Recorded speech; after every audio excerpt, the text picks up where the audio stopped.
Our peer mentors come really from all walks of life. They vary in achievements from valedictorians to competitive athletes. They attend Ivy League schools to community colleges. And what we're here about at Teen Innovators is connection.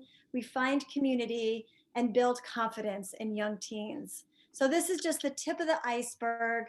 And we are so glad that you're here to join us and really learn about self-advocacy tips. So I'd like to now pass the baton over to Miss Kate Shudlow, who is a teacher in the Chicagoland area. She's an English teacher as well as part of the speech team, and she runs our curriculum and training here at Teen Innovators, and she will really tee it off the rest of the program. Thanks, Kate, for joining us tonight. Thanks, Christine. Good evening, everybody. As Christine mentioned, I am a high school teacher and I coach my school speech team. We have sectionals this weekend, state the following weekend. It's a busy time. But one of my main goals in being a teacher is just, I love amplifying the voices of young people. And that's what makes Teen Innovators such a great fit for me. But it's also so inspiring to see our peer mentors amplifying the voices of super young teens, as young as 10, 11 years old, and giving them a chance to ideate and be creative and to build their confidence and use their voices. And one of our peer mentors, you see that I'm scrolling through our website right now, but one of our peer mentors, Natalia, is here this evening to discuss one thing that we do at Teen Innovators, which is teach leadership classes. So I've been heading that up and I've talked one-on-one with our peer mentors who have decided to teach a leadership class. And when Natalia first approached me, we met on a Zoom, because of course we've never met in person, but we met on a Zoom and I was like, okay, let's talk about, procrastination, public speaking. What ideas do you have? And she said, Kate, I'd really like to teach a class on self advocacy because I think it's one of the most important skills that I've gained. And I was like, just blown away. I thought about how much my students need self advocacy on any given year, let alone the world of virtual learning, right? So she just wowed me with all of her ideas, and it's time for her to take that over. So Natalia, if you're ready, I'll go ahead and pull up your class and she will give you an overview. Go for it, Natalia. All right. Hi, everyone. It's nice to meet you all virtually. Tonight, I'm going to be talking about the importance of self-advocacy, just as sort of an overview of my leadership class that I teach here at Teen Innovators. So for introduction, hi again, my name's Natalia. I'm a senior in high school, and self-advocacy is super important to me. When I was younger, in middle school at least, I was very insecure about, who I was and what my interests were, and I didn't really have the confidence to advocate for myself and speak up for what I was really passionate about and what I was interested in. And through high school, I became a lot better at it, and it's become something that I'm super involved in, something that I really hope to pass on to people now that I've joined Teen Innovators, and that's why I have a leadership class on it. So moving forward, before we get into my presentation, what I like to do is sort of set the agenda for what I will be discussing. So some of the big concepts for today will be defining what self-advocacy is, learning about why we should self-advocate, and then in my leadership class, we start a conversation about how we can self-advocate and how we can stand up for ourselves in whatever scenarios and situations we find ourselves in. So now that we have my agenda out of the way, I would like everybody to participate in this because whether you don't have to feel the pressure to define what self-advocacy is, but if you want to put a word in the chat or say a word out loud that you think sort of relates to what self-advocacy is, you can do that now. So I really welcome you to, either put something in the chat or unmute just so that we can get this discussion going.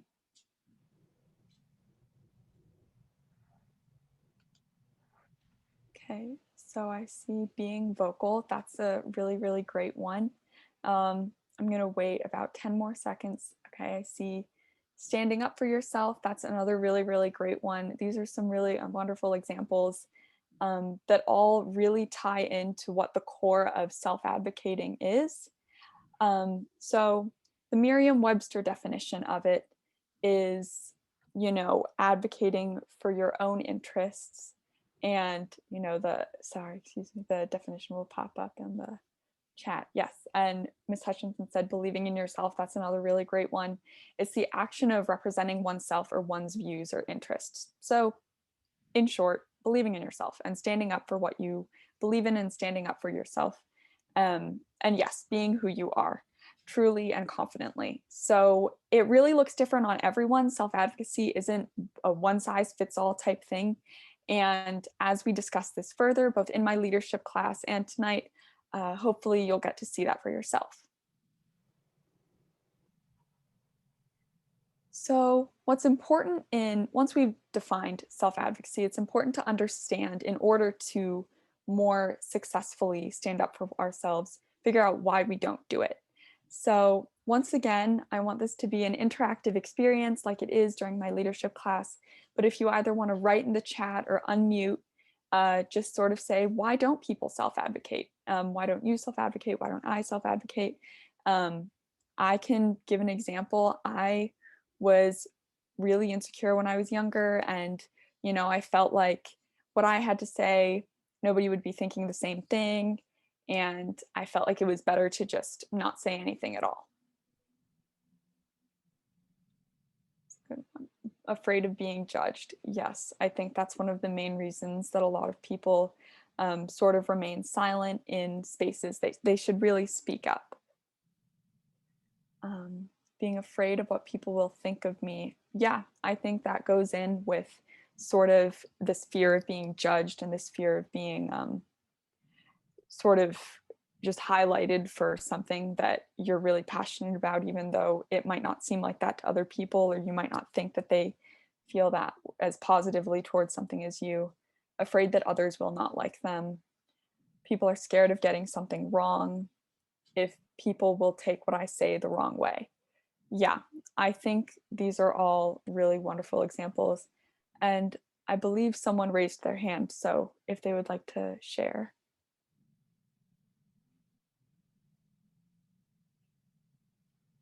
If not, that's totally fine.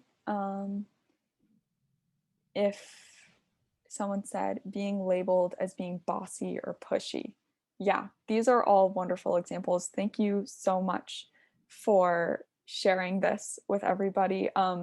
These are all some of the very vast examples for why we don't self-advocate, which is just sort of all the more reason why we need to. So a couple of the reasons that I have compiled on this slide is one, we don't want to feel like a burden. And I think that ties into what a lot of people are saying. It's sort of uncomfortable. You fear that other people will think it's weird or annoying that you're asking a question in math class.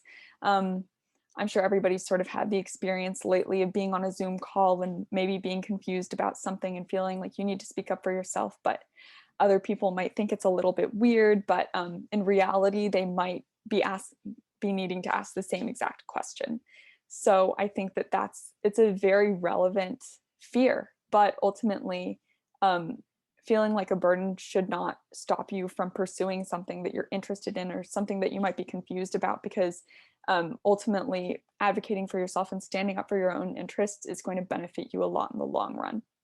And then secondly, it can be uncomfortable. And again, I've sort of talked a lot about this as well, but it's weird standing up for yourself, especially in the age of online learning and online working. You don't really know the people that you're working with very well, and there's a tendency to sort of feel judged by people that you don't know more so than those that you're friends with, those that you're acquainted with, really. So I think that these two reasons, along with everything that was put in the chat, and again, I thank you for participating, are really, really big reasons why people choose not to. But now that we've established why we don't self-advocate, it sort of just re-emphasizes how all the more important it is for us to do so. So I have 4 points lined up on this slide, and I'll just go through a couple of them very quickly. So in terms of self-awareness, that's really important because in standing up for yourself and engaging in conversations that you otherwise might not have joined, you learn more about yourself. You learn more about your strengths and your weaknesses. And this can be in the context of, joining a physics study group or, you know, joining a book club, whatever the case may be, just entering into spaces that are new to you and advocating for yourself within them really helps further your executive functioning. So along with that, happiness and long-term success and satisfaction, um, being able to speak about what you're passionate about and advocating for yourself and your needs will put you in the position and put you in the spaces that you need to be in order to be satisfied with where you are, regardless of whether it's in terms of work or it's in terms of school or whatever the case may be. So, speaking up for yourself and entering into these spaces, even if it can be a little bit uncomfortable at first, is ultimately super rewarding, and it benefits your confidence as well because practice makes better. So the more you talk and the more you advocate, the better you will be at, advocating for yourself. So that said, generally in my presentation, we start the portion where we talk about how to self-advocate. But in the interest of time, and also because you can definitely see this all during my leadership class with Teen Innovators, we are going to wrap up my portion of the presentation here. Thank you so much for listening. I really hope that you all take the opportunity to either research what self-advocacy is on your own or join my leadership class, which happens every Tuesday during the month of February. And yes, thank you for participating. Thank you for listening.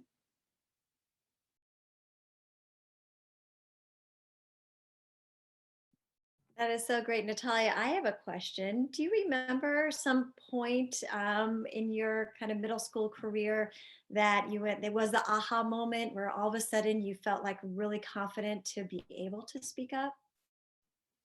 Certainly. It actually happened upon coming to high school. I was in a very new environment and I was with a whole bunch of new people, and it was really, really rewarding for me to be in that place.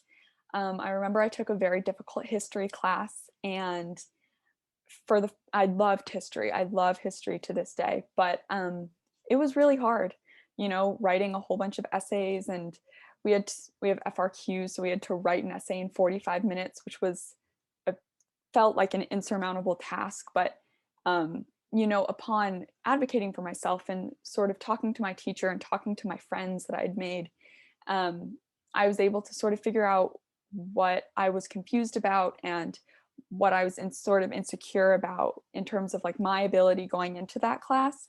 And so that confidence that came from that experience in my US history class sort of carried on into, the extracurriculars that I now have joined and lead and have founded at my school, and just in everyday life and interacting with my friends and my family. Thank you so much, Natalia, for sharing your experience and your leadership class and such valuable pieces of advice to everyone on this call. I mean, I'm not a young teen anymore, but I definitely feel like I need to self-advocate in the workplace as a woman. It's very, very important. So I think it's a great opportunity now to introduce to our other speaker this evening, and that is Dr. Donna Marino. She is a speaker, author, executive coach, psychologist, and mother who has written the book Unleash the Wise Leader in You. And she is here tonight, not only as this wildly talented woman, but also as the mother of daughters.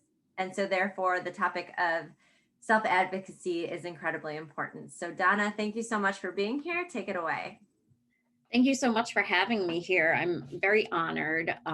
My oldest daughter, she is 16 and she's in the Teen Innovators program and has spoken with Natalia a lot. She loves talking with Natalia, and it has done wonders for her confidence. And I know, like many of you, the pandemic has been hard for a lot of us. And my 16-year-old is very introverted, very shy, and when it comes to self-advocacy, she doesn't like to draw attention to herself, and she's very empathic. So if she's worried that it's going to cause a conflict or is going to hurt the other person, she would always just clam up.